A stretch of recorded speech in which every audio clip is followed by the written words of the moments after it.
So in today's discussion, we're going to be talking about national debt and whether it's a problem or not. So Corbin, what do you think about national debt? Is it a problem? I would say national debt is definitely a problem because we need a stable economic system so we can continue to flourish. We're in a time of now where we're starting to see our money is not, the currency is not as high as it used to be. It's still falling. But national debt is definitely a problem. What about you, Robert? I would agree with Corbin. Like, inflation going up and just we end up spending more and more every year.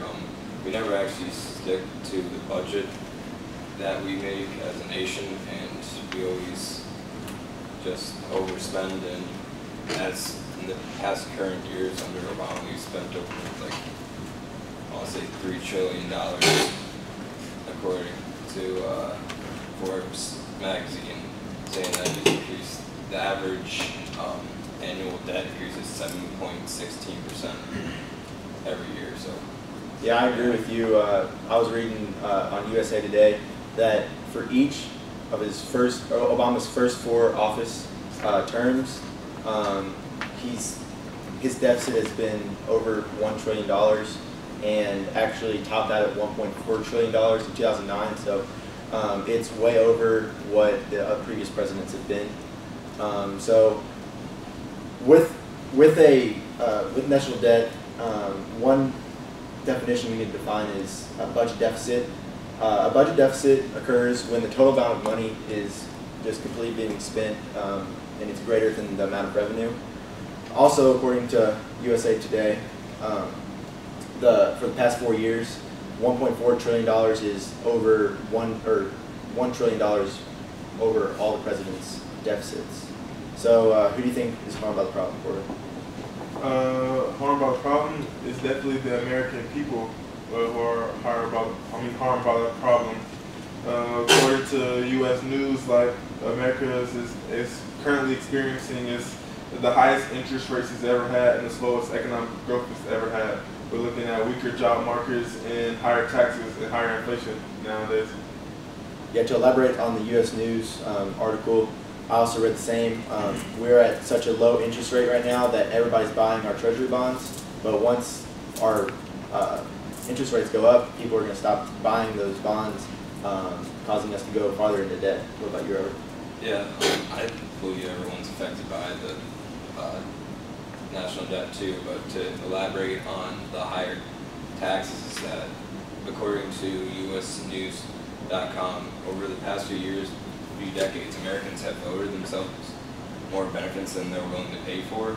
So basically, as us as Americans, we always want more, and we're not willing to pay for more. So we're just like buying more and more stuff and getting more luxuries. But then when it comes to paying it, we just don't.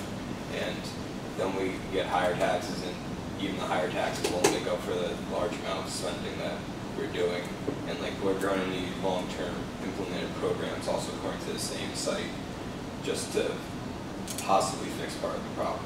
Yeah, and so our generation is going to be affected by this probably the most, just because all the other generations before us have compiled debt on debt on debt, and we're starting to see the effects of it, and then our children will see even more effects from our generation.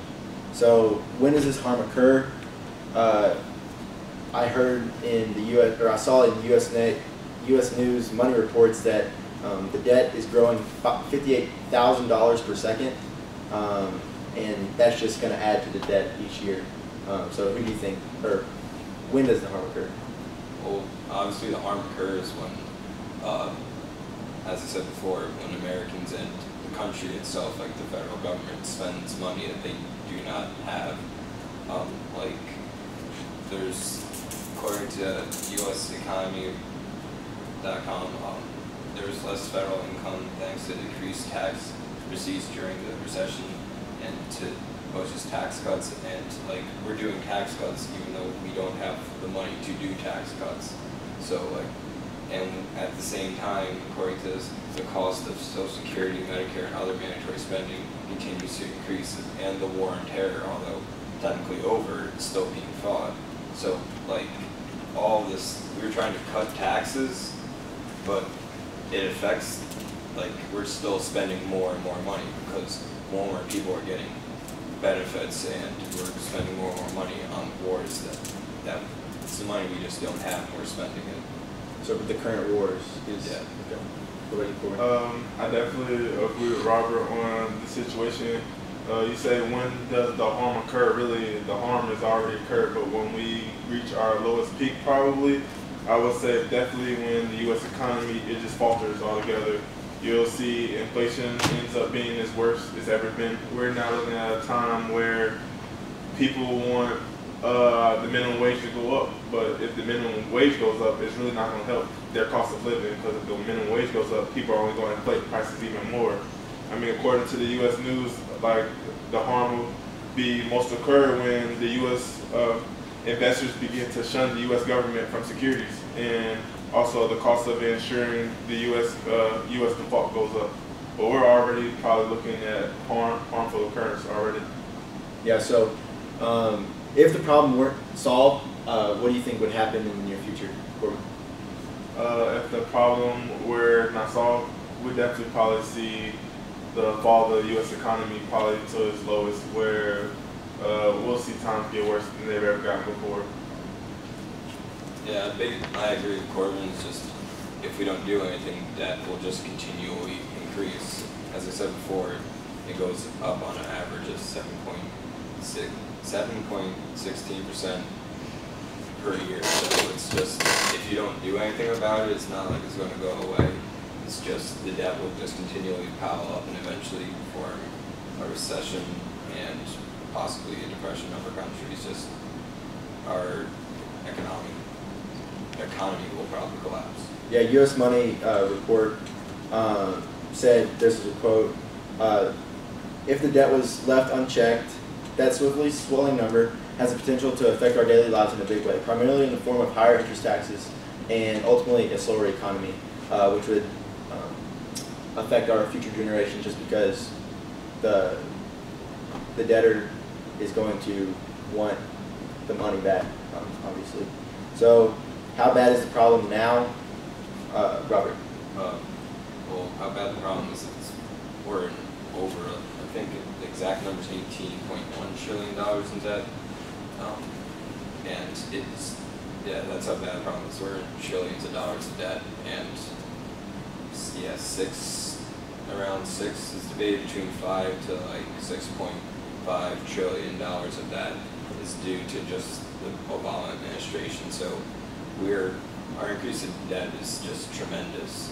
Over the 200-some years that we've been a country, we accumulated almost half, but large amount of our $18 trillion debt in the past 8 years. So the problem is huge and it's horrendous. Yeah. President Obama, it was reported on USA Today that his office has just keep adding on to this debt more than any other president.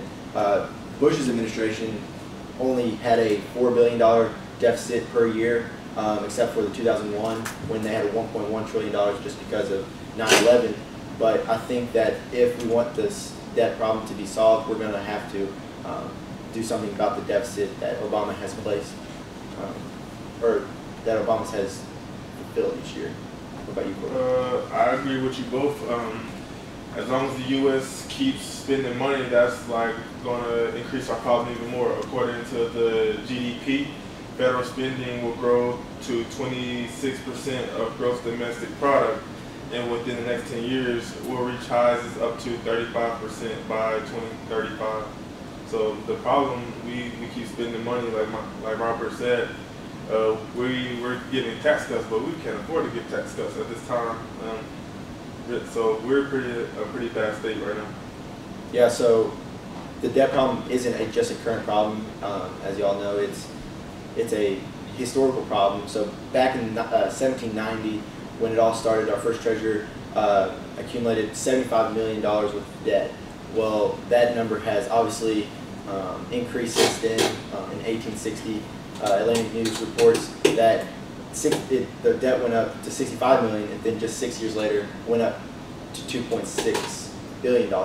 So, so for the history problem, do y'all have any in the middle, like how the debt get better or worse throughout the years? I mean, I have basically the same information from you from www.treasurydirect.gov. Yeah, we've, as a country, ever since our like beginning, we've been in debt. We had to pay for the Revolutionary War, and we were pretty good about paying off. From a graph on that website is we go up in debt, we go down, but then like in World War II, we went into massive amounts of debt for just helping other countries with relief efforts after the war, and we paid that off. But after that point where we stopped paying off some of the debts from World War II, we just really started skyrocketing with all the other wars that happened, especially like Vietnam. That was a pretty costly war with the amount of fuels we used, and it's just, we just continually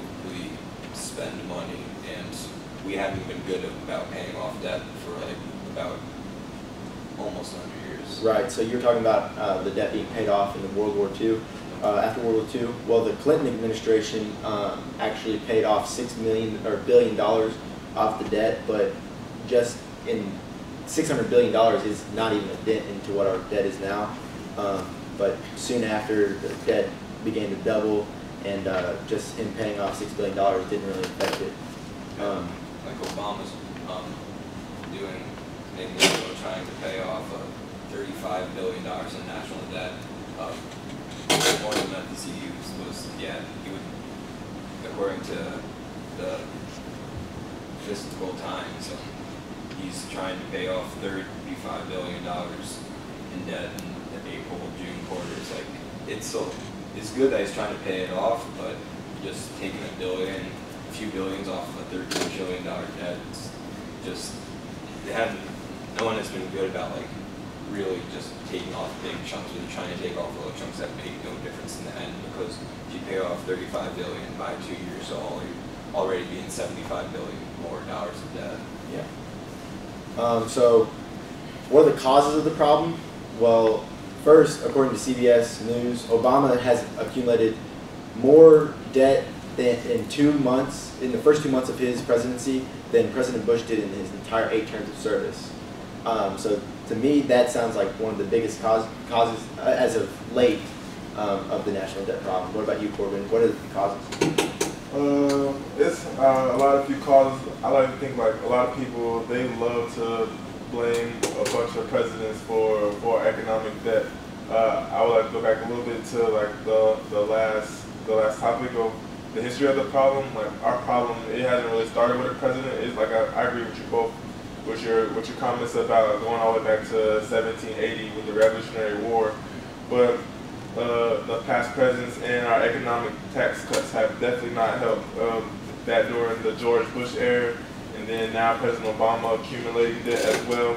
But also when George Bush was in office, I think the abundance of the Social Security system and health programs, including Medicaid and Medicare, have caused a big problem in increasing and insurging our debt. And a total of 940 billion USD was allocated to the healthcare benefit programs, which includes much talked about Medicare and Medicaid programs and how they benefited, but really all they're doing is just pushing up our debt price. Yeah, so according to the Fiscal Times, so the debt has been tried to be paid down, but the budget cuts that are put into place now only really suppress the problem and never get to actually solving the issue, even though the issue is an astronomical number. I think that we could do a little bit better as to suppressing it. I'd like to add that one of the causes of the problem is that majority of the time we run deficient. According to nationalspriority.org, spending money that isn't there deficient are common. The last half century, the federal government has run deficient 45 out of 50 years. That is just a huge amount. Like, that's the majority of the time. Only 5 years we haven't been in deficient. So we need to actually stick to the budget that we create for our country. Right. So what methods have been tried to solve these issues, and what have been the problems? Well, I read that if you reject tax increases, the top 10% of America's earners will actually lose some of their money, making the government pay them, that's bringing more money outside the government that could be going to pay off the debt. What other issues or what other things have been tried? Well, we always try to lower our budget or deficit, and according to U.S. government spending account, although federal deficit is an amount each year by which the federal pays out, the federal budget exceeds federal receipts. The gross federal debt increases year by substantially more than the amount of deficit each year. So it's, as I said, is we make a deficit, we don't stick to it, and that's it. Like, we try to lower it, but that's the attempts. What about you? I think you both have a valid point. Like, according to Investopedia, we've tried a number of things like tax increases, but like you said, if we were to increase taxes, we would end up owing the top 10% money, have to pay them their government. Also, we've tried a lot of things. We've tried bonds or maintaining a low interest rate. But the thing with that is trying to generate a tax revenue and ultimately reduce the national debt. But the thing is, we got ourselves in so far of a hole that, like you said, it only helps the problem for a little bit. Like, in the long run, it doesn't solve the problem. So those are my two biggest things. Yeah, back to your budget problem. The Christian Science Monitor announced that this year's budget deficit is nearly $1.7 trillion dollars. So, like, that's way too high. It should be around, or what they estimated, according to the Star, that Treasurer Paulson put in a request to raise the ceiling from 10.6 to that 1.7, or 10.6 to 11.7 trillion, which causes a big problem if we keep fluctuating those debt ceilings. So, what are our solutions? What do you think that should be done? My solution is, I'm not really a big fan of this, like Medicaid, Medicare, and Obamacare, trying to give everybody health insurance, and really everybody can afford it, but we're going to pay for them for the first couple of years to take care of their insurance. It's only digging us into a hole deeper. I think if we want to start somewhere, we start with really getting rid of that first. I would go with cutting wartime expenses. Like, if we're not actually at war country, we shouldn't be deploying troops there. Just, our troops are expensive, but the main one I would like to focus on are private military contractors. It's like, that's $1 billion industry right there that we don't necessarily need. So, yeah, according to the New York Times, in a matter of 2 years, the U.S. from 2009 to 2011, U.S. spent $206 billion on contractors. So that's a substantial amount, and that's yearly. So if you cut that out, they'll end up becoming a lot more expensive. Yeah, so what my idea was it's actually pretty simple. It's actually sticking to a budget. As I said, according to the Star, that Treasurer Paulson was asking lawmakers to lift the legal ceiling on the federal debt from that 1.6 or 10.6 trillion to the 11.7 trillion. And so by following this, we can stick to a stricter budget. Our deficits will be smaller, and we can begin to pay off some of the debt. Also, right now we do not have a balanced budget. It's supposed to be balanced in 5 to 10 years, according to Atlantic News Source. So once we do that, I think we can start adding a little bit more into that fund to pay back the debt. What do y'all think are the obstacles that are going to keep us from reaching the solutions that we came up? Well, it's just, as we've already said, it's just our country doesn't know how not to spend money. Like, the debt rose 4.89 trillion during the 2 terms of the Bush administration. Like, even under Bush, where we barely, according to CBS News, even under Bush, where we didn't spend nearly as much as Obama, it's just, we just always spend money, and we're always buying stuff, and we just refuse to pay off debts. What about you, Corbin? I'm going to go along with somewhere along the lines with Robert. I got mine from the Heritage, heritage.org budget and spending. As long as we keep including tax cuts like from the Bush administration, we're going to be in this debt for a while. It says it says debt will reach 93% within a decade and will go into the danger zone in 15 years, according to the Congressional Budget Office. In 25 years, it will reach nearly 200, at which the point the federal debt will be unsupportable unless it is devalued significantly through inflation. Yeah, so with your problem with Medicaid, do you think that these obstacles could be avoided?